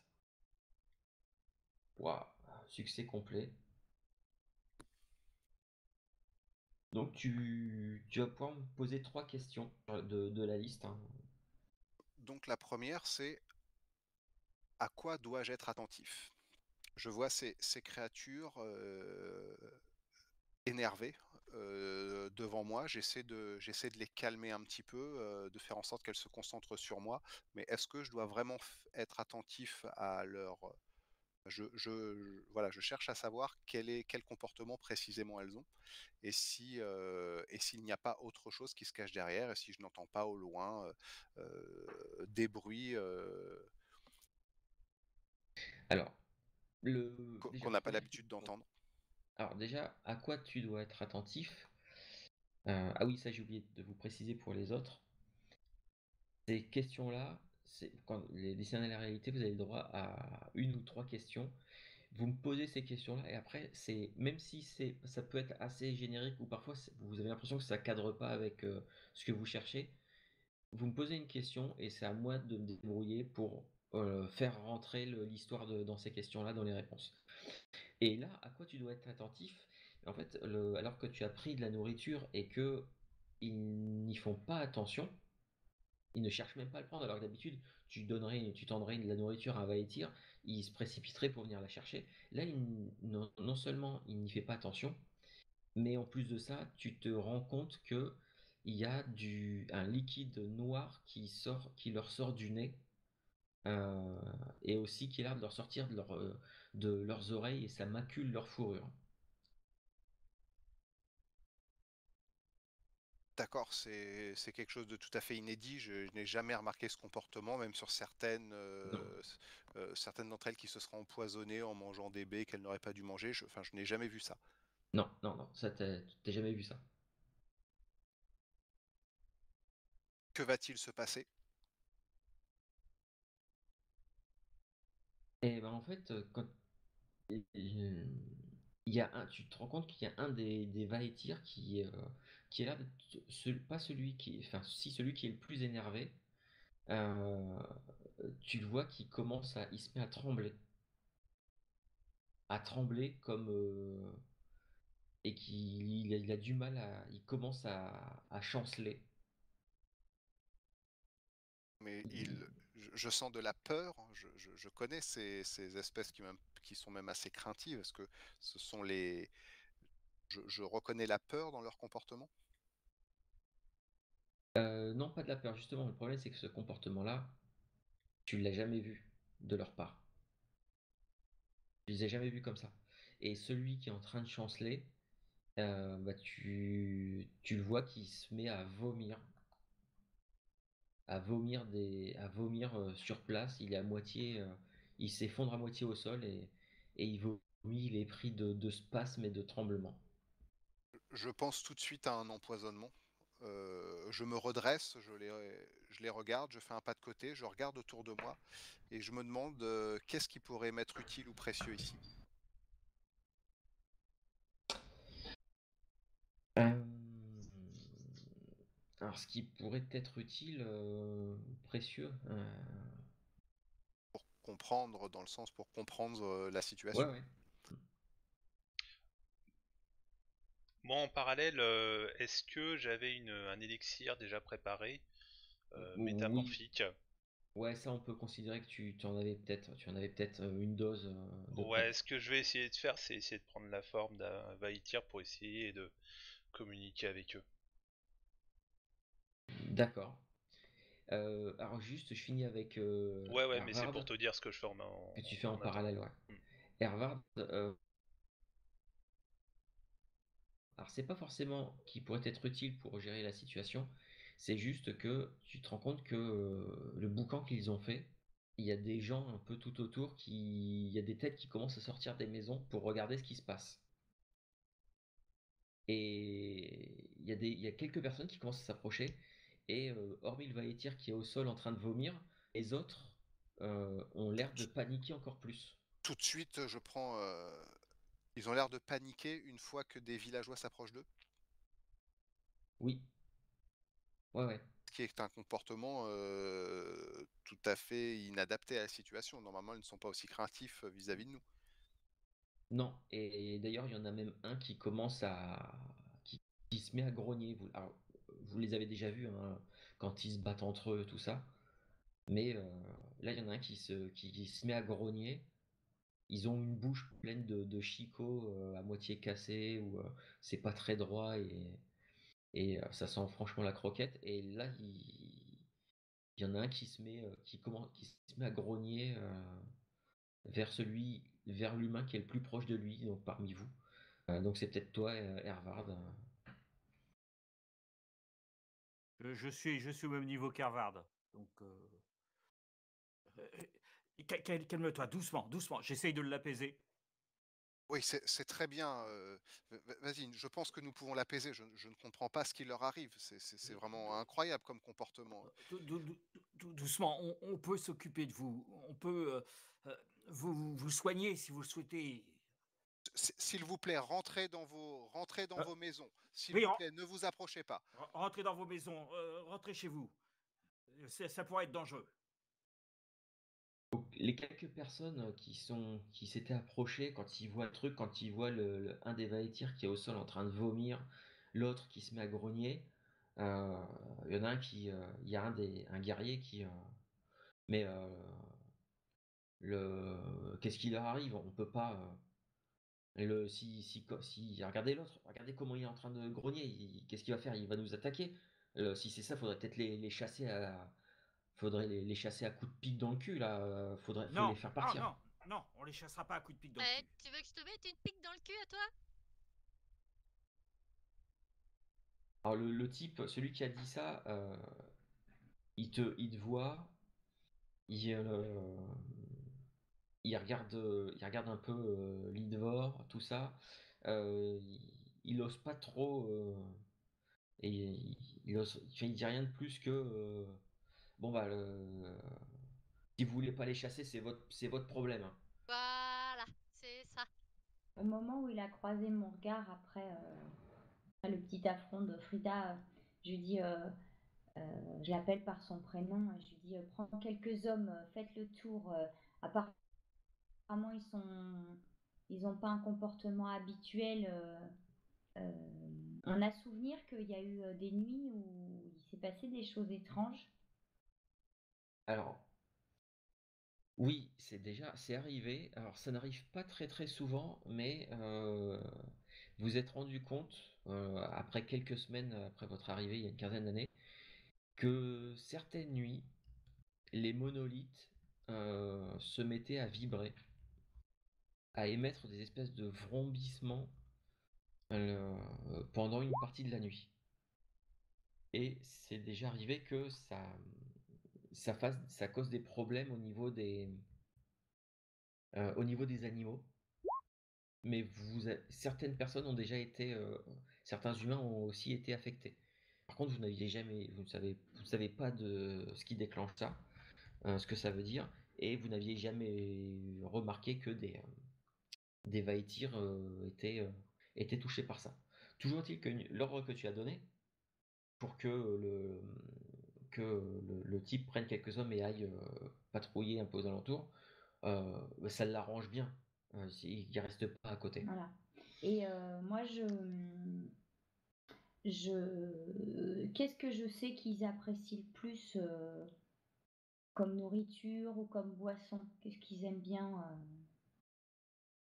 Ah, ils mangent de tout. Par contre, c'est clair que les rares fois où vous leur avez filé à manger, à boire, il y a quelqu'un qui s'est amusé à leur filer de l'hydromel, par exemple. Euh, alors là, ça l'a rendu, le Vaïtir qui a goûté ça l'a rendu à moitié cinglé, dans le sens où limite il est devenu accro à ça. Donc D'accord. il en réclame tout le temps. Je vais chercher, en fait, j'avais laissé, quand on avait dépecé le gibier qu'ils avaient ramené un peu plus tôt pour le préparer, le mettre dans le ragoût à cuire. j'avais laissé certainement des os, les abats dans une espèce d'autre marmite fermée. Donc je vais chercher ça. J'enlève le couvercle et je leur ramène et puis je leur dis donc parce que je pense qu'on a mis en place au fur et à mesure des années Ouais, vous avez essayé de communiquer, ouais. voilà, et peut-être un geste avec des signes ou des, tu vois, ou des grognements, je sais pas, un miam miam en se tapant la bouche ou glou glou en se tapant le Donc, ventre, enfin voilà, pour toi, tu vas boire, à chercher, manger. Donc je leur donne ça et je tu vas leur chercher présente ça. la marmite, Alors, voilà. il y a, Taizo, donc toi, tu voulais prendre ton espèce de potion. Ouais. Alors, Ouais, bah je suis bien en retrait hein, ouais. pour effectuer cette phase. C'est surtout Et que, bien sûr, je préviens les autres. Hein. ouais. Je préviens. Alors c'est surtout que dans la potion, hein, pour la faire, t'es obligé de mettre t'as très certainement dû prélever, alors soit du sang, soit des poils de Vaetir pour mettre dans ta potion, histoire pour pouvoir, parce que là c'est vraiment, tu prends leur apparence. Tu prends Oui, oui, c'est l'apparence ça. de celui de la créature exactement, Non, de l'espèce. Ouais, de l'espèce. voilà, Non, oui. parce que imagine, tu prends l'apparence de Non, Monsieur non, Pyrénées exactement, tu vois. Mais non, non. les enfants, ils ont pas. Bon, alors, moi, je sais pas quand les créatures sont apparues, si j'ai. Ah bah toi tu les as toujours connus, hein. C'est ça, donc j'ai dû quand même apprendre à communiquer pas mal avec eux, comme mes petites sœurs, parce que on n'a pas eu. Tu vois, ça a été instinctif. Hmm. Bah le truc, oui, vous avez des Reconnaître rudiments, des gestes, quand même, un ouais. peu Hmm. plus que les plus grands, tu vois. Mais là, le truc, en fait, c'est que vraiment, ils ont vraiment un comportement, mais complètement. Et celui qui était un peu menaçant, prêt à mordre, d'ailleurs, le Hervard, hein, toi qui étais le plus proche, et il y a aussi Ulrich qui était pas très loin, mais bah, écoute, le Hervard, je vais te demander un défier le danger avec ta Dex parce que le Vaetir tente de te croquer la main. Alors savoir qu'ils sont pas grands, mais par contre ils ont une bouche très très large, donc ils pourraient largement te succès complet. Tu Oui, j'étais assez attentif. La situation est, euh, est tellement improbable que je me sens me concentrer sur ce qui se passe et je vois en effet à un moment, je reconnais les signes d'attaque de ces créatures et je fais quelques pas de côté pour l'esquiver. Ok, oui. Bon, il a juste essayé d'avancer, essayé de te croquer la main, mais et tu vois que ça continue de couler de son nez et de ses oreilles et tout. Et un peu plus loin, Taizo, alors, je suppose que la potion, elle doit avoir un goût. J'ai du gros doute qu'elle soit parfumée À la rose. à la Plutôt, rose ou à la ouais, framboise. assez forte. Hein. Ouais. Assez forte et assez amère. Hein. Surtout avec le poil Sorte de Vaïtir infusé. très très pesante, hein, très épaisse. Et du coup, ça prend Et je que. me pince le nez en tout cas pour que ça puisse mieux passer. D'accord. Et d'ailleurs, je m'y reprends 2 fois. Bon, je ne vais pas te faire l'affront de te demander un test de défier le danger avec la Constitution pour voir si je pense que tu Si as je dû goûter recrache tout je pense que tu dû goûter des trucs à encore la plus gueule de mon dégueux. voisin. Voilà. Mais tu peux nous expliquer un peu comment se passe la transformation? Est-ce que c'est instantané? Est-ce que Non, non, c'est assez progressif. Hein, progressif. Je commence à avoir des poils hein, qui commencent à pousser de plus en plus, à prendre cette forme un peu humanoïde. Et ça prend. Enfin, le temps me paraît très très long, quoi. Et c'est au moins 3 bonnes minutes. Hein. d'accord. Donc voilà, en fait, t'es en train de te transformer un petit peu à l'écart quoi, depuis que tout à l'heure, donc le Valkyrie a essayé de croquer la main de Hervard. Et une fois que tu es complètement transformé, euh, tu ressens un malaise. Tu ressens un malaise, tu entends, il y a un son qui t'emplit les oreilles, mais à tel point que ça te file mal au crâne tout de suite.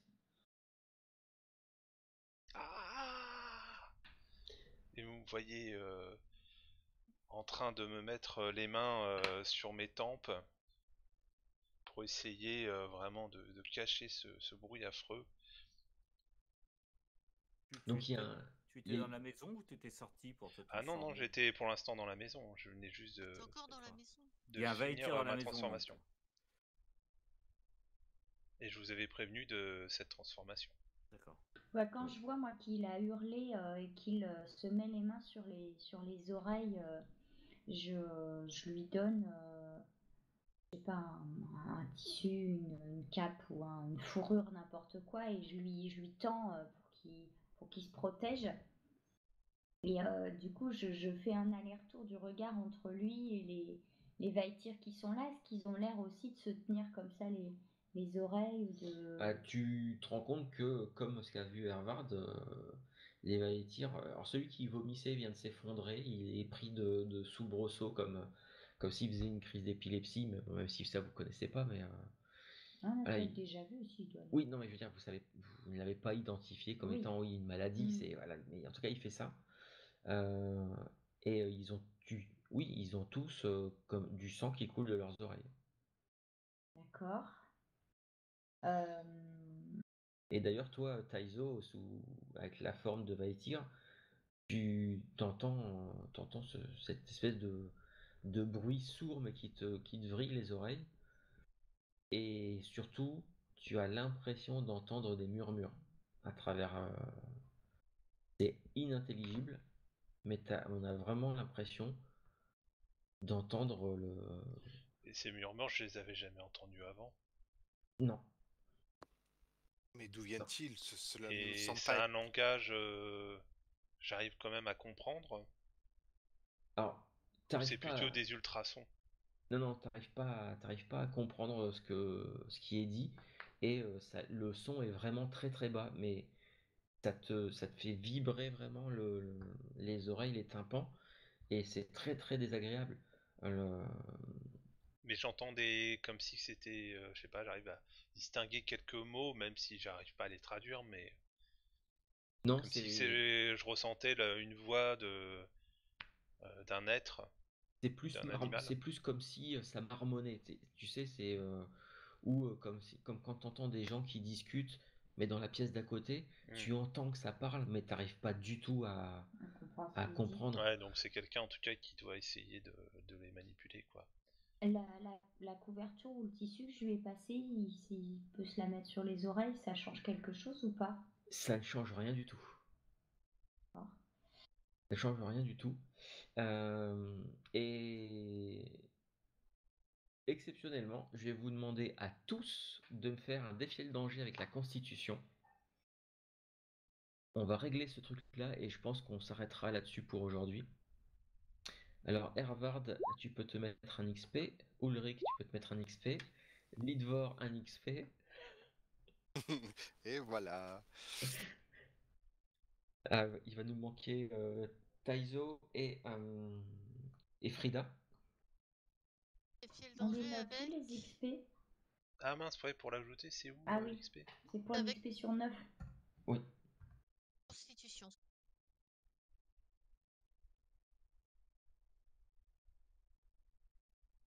Ah. Alors, En Ulrich, fait, excusez-moi, je vois pas où ajouter le plus XP. À côté À de ton côté. niveau 2, Ouais. sur la première ligne de la feuille, tout en haut.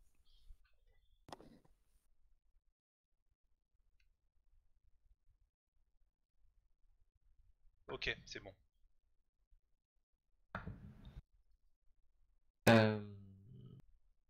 il y a encore un écho chez Philippe.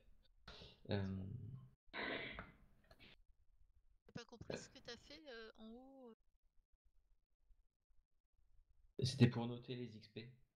Ouais, moi j'ai noté 1 dans PX en fait. Oui, moi c'est ça. Ok, parce que t'as souffert. Alors, tous ceux qui ont raté, qui donc se notent un petit XP, et Vous commencez tous à vous sentir un peu bizarre, à ne pas vous sentir bien. Vous commencez à vous entendez une espèce de bourdonnement c'est très bas au début et ça commence à augmenter en intensité et c'est pas vraiment le bruit qui va vous faire mal aux oreilles, c'est plus que ça, même si vous n'avez pas conscience jusqu'à ce point-là de l'anatomie, mais en fait, en gros, ça vous dérègle jusqu'à l'oreille interne. Vous commencez à avoir des vertiges, vous ne sentez pas bien. Moi, je tombe sur le cul. Je fais quelques pas sur le côté et puis j'essaye de me rattraper à la maison. Je rate carrément la maison et je tombe sur le cul. Et puis je me tiens au niveau des oreilles et au niveau de la tête. Je me mets les mains et je sais, j'ai comme, j'arrive plus à tenir debout. Et tu commences, et même tous, hein, tous vous êtes dans ce cas-là, vous commencez à avoir vraiment la nausée, vertige, et jusqu'à ce que, en fait, fondu au noir, vous perdez Euh, connaissance. c'est aussi. Non, ça c'est juste pour Ok, ceux qui ont raté. d'accord. Fondu au noir, vous perdez connaissance, et le seul truc, en fait, dans le bruit ambiant, l'espèce de bourdonnement, de vrombissement qui arrive par vagues, vous entendez des murmures inintelligibles qui vous arrivent. Et est-ce que c'est le vrombissement? Est-ce que c'est les murmures qui ont cet effet-là? Toujours est-il que vous vous effondrez au sol, vous perdez connaissance. Pour ce qui est de Taizo, toi, tu tiens bien le choc face à ça. Par contre, tu te mets la nausée et à un moment donné, tu n'arrives pas à te retenir et tu te retrouves à vomir par terre euh, tout ce que tu peux. Vraiment, voilà, vraiment pas bien. Et le truc, c'est qu'en vomissant, bah, peut-être que tu revomis aussi un peu ton élixir. Et du coup, ça va commencer à. Bah, tu vas te retrouver un peu. Tu te retransformes en Taizo, mais c'est plus lent et c'est un petit peu douloureux. C'est. Voilà, Ouais, c'est. bah là, je suis en phase de transformation, quoi, à nouveau. Ouais. Avec quelques poils qui Et c'est restent. Un peu très très. instable. Ouais, c'est très désagréable. Quant à Frida, toi, tu entends un très très léger bourdonnement, mais sans plus. Et tu vois tout le monde autour de toi en train de qui se met à vomir, qui finit par s'effondrer au sol, perdre connaissance.